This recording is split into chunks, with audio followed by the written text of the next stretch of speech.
Olá, meus amigos, bom dia, boa tarde, boa noite. Aqui quem fala é o Senna e no vídeo de hoje nós vamos contar a história do caso da Liana Friedenbach e do Felipe Café. Foi um crime ocorrido no início dos anos 2000 que acendeu bastante a discussão da redução ou não da maioridade penal. Vem comigo que a gente já conta essa história.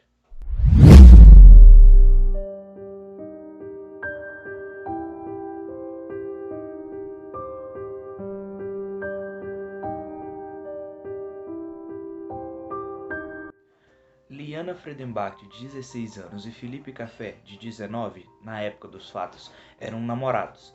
Eles, como qualquer jovem nas suas idades, gostavam de sair, se divertir e, como um casal de namorados, faziam vários programas juntos. Eles decidiram fazer um programa um pouco diferente nessa época. Eles decidiram acampar em um sítio abandonado.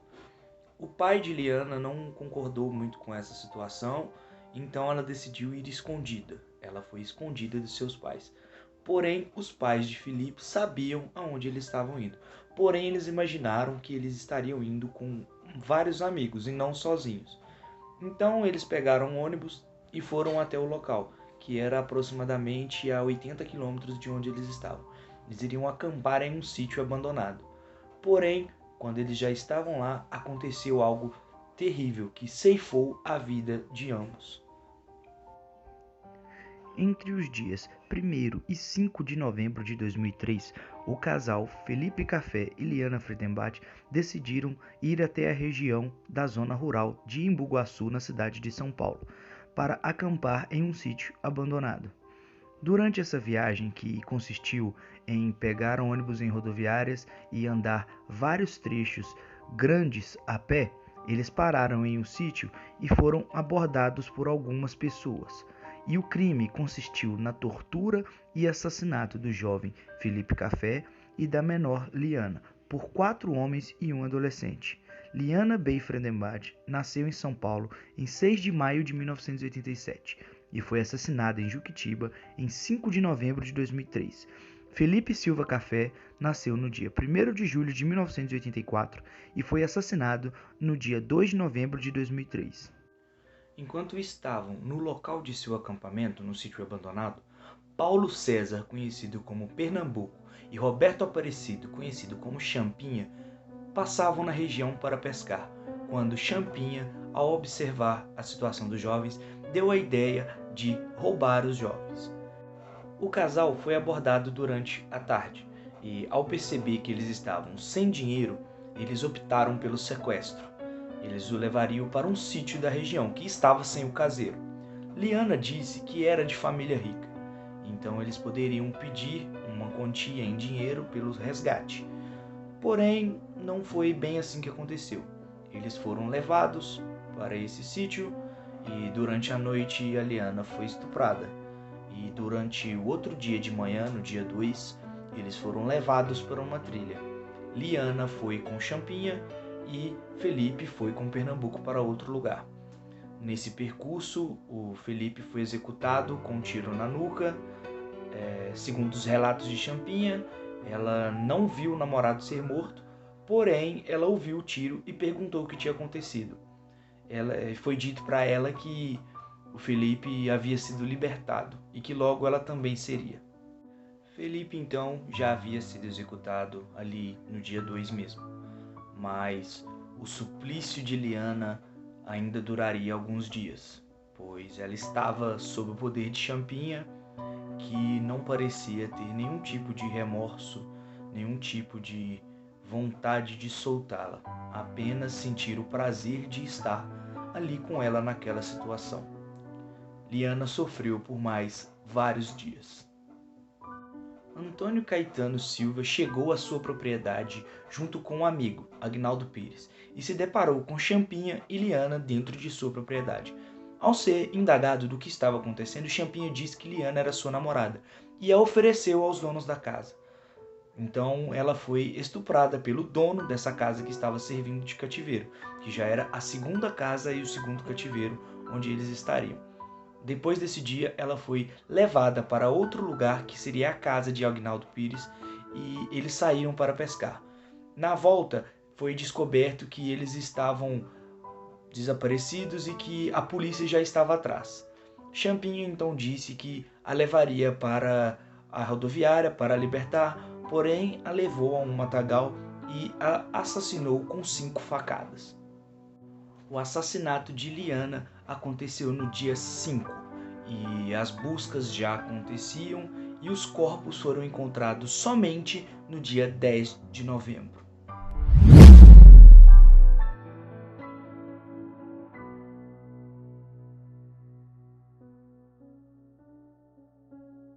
No terceiro dia que a Liana dormia fora de casa, o seu pai descobriu que ela teria viajado com seu namorado Felipe Café.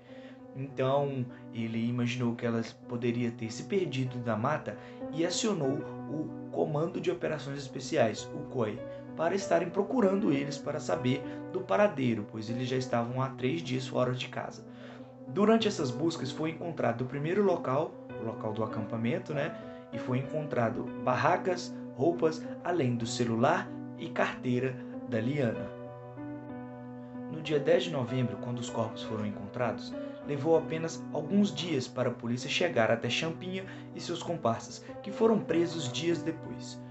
Com a prisão de todos eles, notou-se que Champinha era menor de idade e, ainda assim, estranhamente, era o líder, pois ele que teria sido a pessoa que deu a ideia do sequestro e de estar cometendo crime contra a vida deles. Eles estando presos, foi possível tomar os seus depoimentos e assim foi feito todo o processo para descobrir a verdade do que teria acontecido com esses 2 jovens. Champinha e seus comparsas foram presos dias depois do crime. Em julho de 2006, Antônio Caetano da Silva, Agnaldo Pires, Antônio Matias de Barros foram condenados respectivamente a 124, 47 e 6 anos de prisão. Em novembro de 2007, Paulo César da Silva Marques, o Pernambuco, foi condenado a 110 anos e 18 dias de prisão pelo assassinato. Ele estava preso desde a época do crime e foi o último dos 5 envolvidos a ser julgados. Mas o líder do bando era Champinha. O Roberto Aparecido Alves Cardoso tinha apenas 16 anos à época do assassinato e foi internado na Unidade 1 da Fundação Casa, antiga FEBEM, no complexo da Vila Maria, zona norte de São Paulo. E de acordo com o Estatuto da Criança e do Adolescente, ele poderia ter ficado na entidade por até 3 anos, ou no máximo até completar 21 anos. Ao completar 21 anos, no entanto, o Ministério Público requereu a sua interdição civil, com base na Lei 10.216 de 2001. Um laudo psiquiátrico apontou que eles têm doenças mentais graves, como transtorno de personalidade antissocial e leve retardo mental, sendo que pode apresentar sérios riscos à sociedade. Entenda um contexto. Estávamos no início dos anos 2000, no ano de 2003. Champinha havia apenas 16 anos e tinha acabado de cometer um crime bárbaro, estupro, assassinato. Mas ainda não se tinha a noção do que fazer com um criminoso de tamanha periculosidade, com tão pouca idade. As discussões sobre a redução da maioridade penal na época foram fervorosas.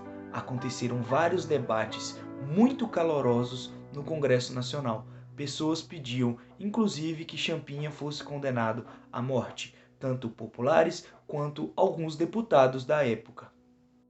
Champinha ainda hoje está preso. Provavelmente morrerá na cadeia.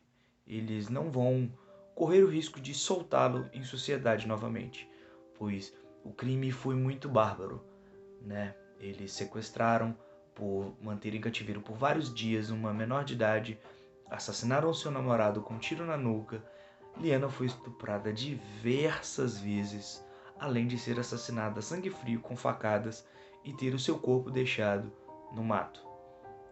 Isso era bárbaro, isso foi o estopim para discussões muito quentes. Inclusive, a título de curiosidade, aquela fervorosa discussão entre o então deputado Jair Bolsonaro e Maria do Rosário, onde ocorre todo aquele show, mas o que é isso?